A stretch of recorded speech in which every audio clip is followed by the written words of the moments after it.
नमस्कार भवतः स्वागतम। आज हम पढ़ रहे हैं कक्षा 7 की संस्कृत की पाठ्य पुस्तक रुचिरा भाग 2 का पंचम पाठ।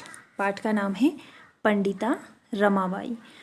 पंडिता रमाबाई भारत की उन महिलाओं में से है जिन्होंने स्त्रियों के शिक्षा में सुधार के लिए या स्त्रियों की दशा में सुधार के लिए प्रयास किए थे। तो आइए पाठ के अंदर उनके बारे में जानकारी लेते हैं। स्त्री शिक्षा क्षेत्रे अग्रगण्या पंडिता रमाबाई 1858 तमे ख्रीष्टाब्दे जन्म अलभत। स्त्री शिक्षा के क्षेत्र में अग्रगण्य मतलब आगे गिनी जाने वाली पंडिता रमाबाई सन 1858 ईस्वी में पैदा हुई। तस्य पिता अनंत शास्त्री डोंगरे माता च लक्ष्मीबाई आस्ता। उनके पिता अनंत शास्त्री डोंगरे थे और माता लक्ष्मीबाई थीं। तस्मिन् काले स्त्री शिक्षाया स्थिति चिंतनीया आसीत्। तस्मिन् काले उस समय स्त्री शिक्षाया स्थिति स्त्री शिक्षा की स्थिति चिंतनीया अर्थात चिंता करने योग्य थी। स्त्रीणां कृते संस्कृत शिक्षणं प्रायः प्रचलितं नास्ति। स्त्रीणां कृते स्त्रियों के लिए संस्कृत शिक्षणं संस्कृत की शिक्षा प्रायः प्रचलितं नास्ति न आसीत् प्रायः प्रचलित ही नहीं थी। किंतु डोंगरे रूढ़िबद्धां धारणां परित्यज्य स्वपत्नीं संस्कृतम् अध्यापयत्।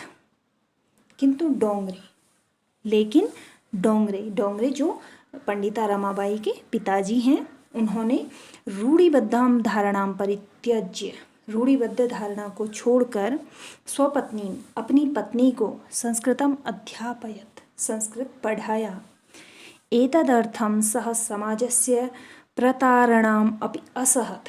एतदर्थम इसके लिए सः उन्होंने समाजस्य समाज की प्रतारणा को अपि भी असहत सहा इसके लिए उन्होंने समाज की प्रताड़ना को भी सहा। अनंतरम रमा अपि स्वमातुः संस्कृत शिक्षां प्राप्तवती। अनंतरम उसके बाद रमा भी स्वमातुः अपनी माँ से संस्कृत की शिक्षा प्राप्त की। उसके बाद रमा ने भी अपनी माँ से संस्कृत की शिक्षा प्राप्त की। कालक्रमेण रमाया पिता विपन्नः संजातः। कालक्रमेण मतलब समय के साथ समय के क्रम में रमा के पिता विपन्नः संजातः। विपन्न होता है संपन्न का विलोम, अर्थात संपन्न होने का मतलब हमारे पास सब कुछ होना, विपन्न मतलब निर्धन होना। तो समय के साथ रमा के पिता निर्धन संजातः हो गए। तस्या पितरौ ज्येष्ठा भगिनी च दुर्भिक्ष पीड़िता दिवंगता। तस्या पितरौ में माता और पिता दोनों आ जाते हैं। उनके माता पिता, ज्येष्ठा भगिनी बड़ी बहन, दुर्भिक्ष पीड़िता अकाल से पीड़ित होकर दिवंगता मृत्यु को प्राप्त हो गए। उनके माता पिता और बड़ी बहन अकाल से पीड़ित होकर मृत्यु को प्राप्त हो गए। तदंतरम रमा स्वज्येष्ठ भ्राता सह पदभ्याम समग्रम भारतम अभ्रमत। तदंतरम उसके बाद रमा स्वज्येष्ठ भ्राता सह अपने बड़े भाई के साथ पदभ्याम पैरों से ही या पैदल समग्रम भारतम अभ्रमत संपूर्ण भारत घूमी। भ्रमण क्रमे सा कोलकातां प्राप्ता। भ्रमण करते हुए वह कोलकातां प्राप्ता कोलकाता पहुँची। संस्कृत वैदुष्येण सा तत्र पंडिता सरस्वती चेति उपाधिभ्यां विभूषिता। संस्कृत वैदुष्येण संस्कृत में विदुषी होने के कारण, विदुषी होने का अर्थ क्या होता है? जैसे पुरुषों के लिए विद्वान शब्द का प्रयोग किया जाता है, वैसे ही स्त्रियों के लिए विदुषी शब्द का प्रयोग किया जाता है। तो संस्कृत में विदुषी होने के कारण वहाँ पंडिता और सरस्वती इन उपाधियों से विभूषित हुई, यानी कि अलंकृत हुई, अर्थात उनको ये उपाधियाँ वहाँ पर मिली। तत्रैव सा ब्रह्म समाजेन प्रभाविता वेदाध्ययनम अकरोत्। तत्रैव वहाँ ही सा उन्होंने ब्रह्म समाजेन प्रभाविता, ब्रह्म समाज से प्रभावित होकर वेदाध्ययनम अकरोत्, वेदों का अध्ययन किया। पश्चात् सा स्त्रीणां कृते वेदादीनां शास्त्राणां शिक्षायै आंदोलनं प्रारब्धवती। पश्चात सा, उसके बाद उन्होंने स्त्रीणाम कृते, स्त्रियों के लिए, वेद आदिनाम, वेदादि शास्त्राणाम, और शास्त्रों की, शिक्षायै, शिक्षा के लिए, आंदोलनम प्रारब्धवती, आंदोलन प्रारंभ किया। उसके बाद उन्होंने स्त्रियों के लिए वेद और शास्त्रों की शिक्षा के लिए आंदोलन प्रारंभ किया। 1880 तमे ख्रीष्टाब्दे सा विपिन बिहारी दासेन सह बांकीपुर न्यायालये विवाहम् अकरोत्। 1880, सन 1880 में उसने विपिन बिहारी दास के साथ बीकापुर न्यायालय में विवाह किया। सार्धैक वर्षात् अनन्तरं तस्या पति दिवंगतः। सार्ध एक वर्षात अर्थात अर्ध, आधा, एक, आधे के साथ एक अर्थात 1.5 साल के, अनंतरम भीतर, तस्या पति दिवंगतः, उनके पति मृत्यु को प्राप्त हो गए। तदंतरम सा पुत्र्या मनोरमया सह जन्मभूमि महाराष्ट्रम प्रत्यागच्छत। तदंतरम, उसके बाद सा, वह, पुत्र्या मनोरम्या सह, पुत्री मनोरमा के साथ, जन्मभूमि महाराष्ट्रम, अपनी जन्मभूमि महाराष्ट्र में, प्रति आगच्छत मतलब वापस आ गई। नारीणां सम्मानाय शिक्षायै च सा स्वकीयं जीवनम अर्पितवती। नारीणां सम्मानाय, नारियों के सम्मान के लिए, शिक्षायै च, और शिक्षा के लिए, सा, वह, स्वकीयं जीवनम, उन्होंने अपना जीवन, अर्पितवती, अर्पण कर दिया। हंटर शिक्षा आयोगस्य समक्षम नारी शिक्षा विषये सा स्वमतं प्रस्तुतवती।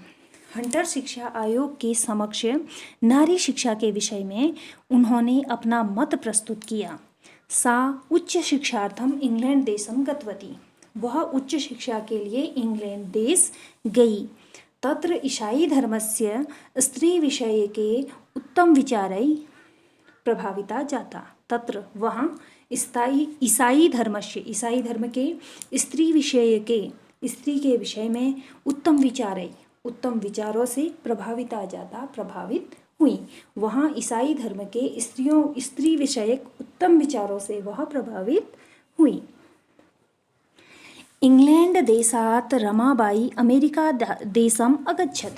इंग्लैंड देशात, इंग्लैंड देश से, रमाबाई अमेरिका देशम, अमेरिका देश गई।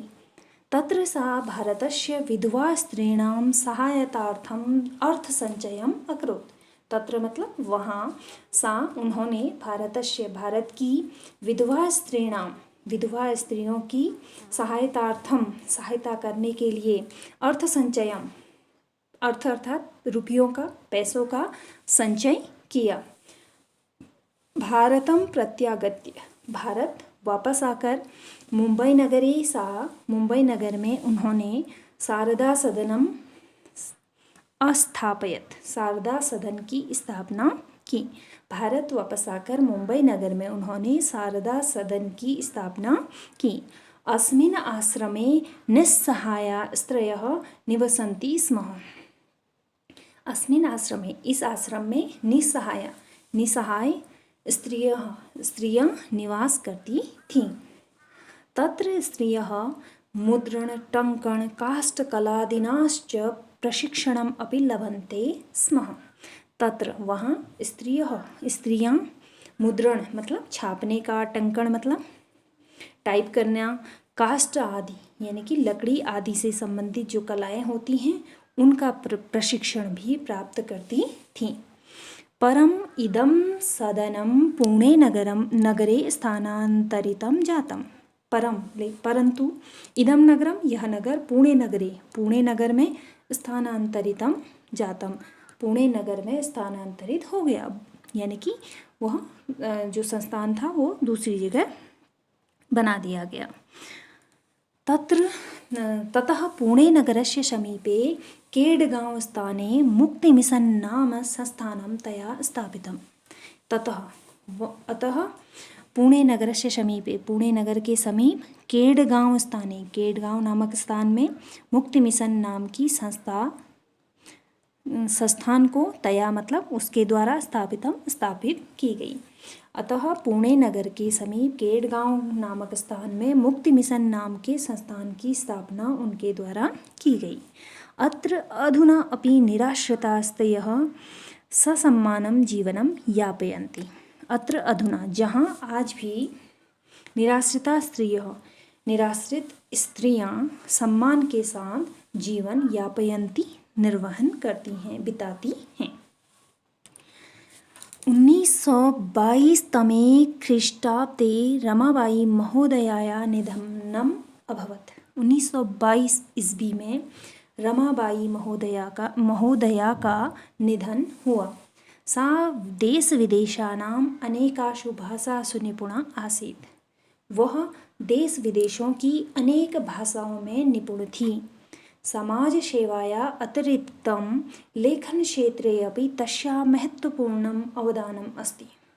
समाज सेवा के अतिरिक्त लेखन के क्षेत्र में, अर्थात साहित्य लेखन के क्षेत्र में भी तस्याः महत्वपूर्णम्, उनका महत्वपूर्ण अवदानम मतलब योगदान अस्ति है।